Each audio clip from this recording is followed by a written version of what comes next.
This is unfortunate. I'm seeing a lot of men say that they are no longer holding the door open for women because we are just simply not saying thank you. We are unappreciative. We are saying, I got it. I don't need you to hold the door open for me, or why are you holding the door open for me? And so that is something that I honestly did not know that men were going through. And I didn't know that women were not saying thank you. And that's not okay. Now, really, do you believe this? Here we have another example of a post-war refugee pissing on your leg and telling you that it's raining. Yet another unsatisfied sisterhood subscriber suffering from buyer's regret. Are we really to believe that she didn't know that women were disrespecting friendly men for years now, castrating them for being friendly, chivalrous, and social? As I've said countless times before, we are starting to see the sisterhood split into two distinct camps. Those who are exhausted from pretending to be quote-unquote strong and independent, and those who are digging themselves even deeper into the delusion. Case in point.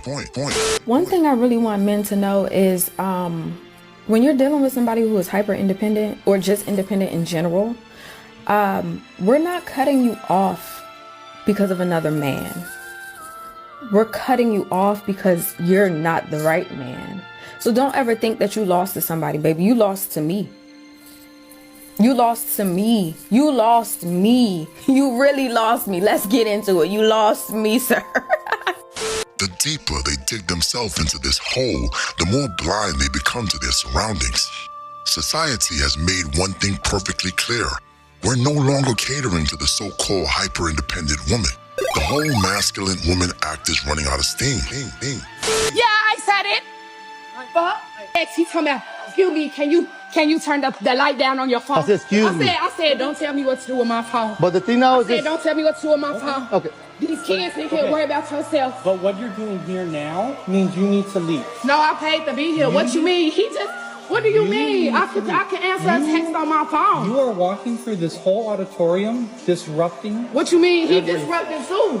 How's it okay for him to tell me to put my phone up? I mean, come on, let's be honest. Only men who can't afford rent are willing to put up with these alpha bust downs. Or worse, they've handed over the quote-unquote man of the house role to their teenage son. Yes, the only man willing to tolerate her attitude is a 14-year-old kid. Sad, but true. Then there is the other half of modern women, the ones that have a little bit of hope that they can snag a man. But they can't exactly admit it out loud, not without risking the quote-unquote pick-me label, the new scarlet letter, so to speak. For example. What the hell wrong with y'all? How come every single time a woman comes and they say anything in defense of men, here come these dumb hoes? Oh, she's a pick-me. She's a pick. First of all, what is a pick-me? What even is that? That's somebody like, oh, pick me. Let me tell you something, baby. You better listen to somebody who get picked. You better listen to somebody who getting chose. Y'all sitting up here taking relationship and love advice from somebody who can't get no man, can't keep no man, and damn sure can't get the type of man that you want. That's the problem. Y'all treat men like y'all treat boys. Y'all treat men like y'all treat these niggas. Y'all ain't never had no provider man that's gonna come through, take care of shit, and make sure everything get done. Because when you get one of them, you gonna want to treat him right. You gonna want him treat him a certain way. So if that's the type of man that you want, you better listen to somebody that get those type of men, and not your single auntie Shirley who talk about niggas. Cause we talking about apples and oranges right now when we comparing these men. So yeah, you better be listening to somebody who get chose. Better be listening to somebody who get picked. Free game. Yes, my brothers.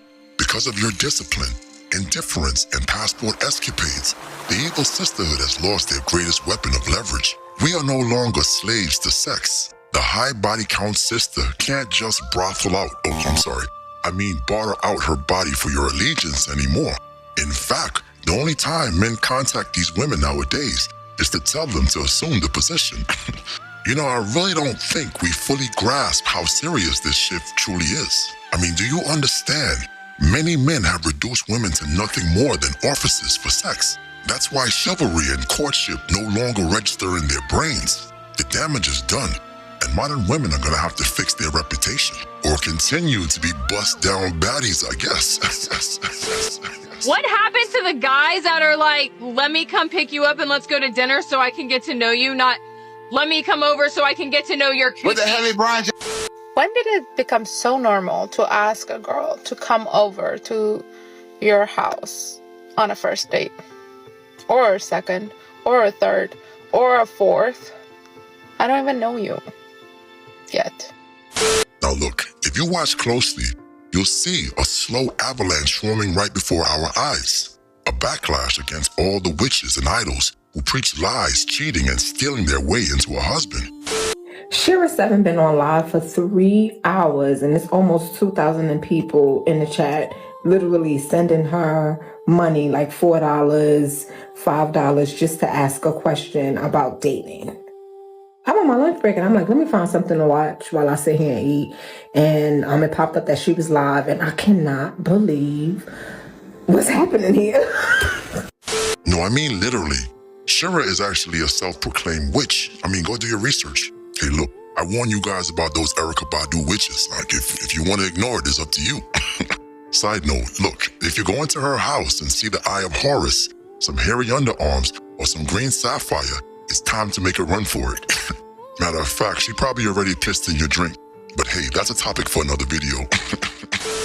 Why one of the girls was like, I'm 20-something. I definitely want to be married and taken care of before 30. What should I do? And she told the girl,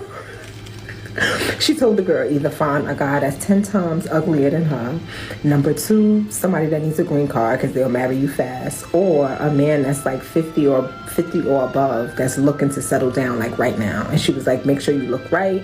Make sure, everything is appearance-wise is top 10 and you'll get married. What?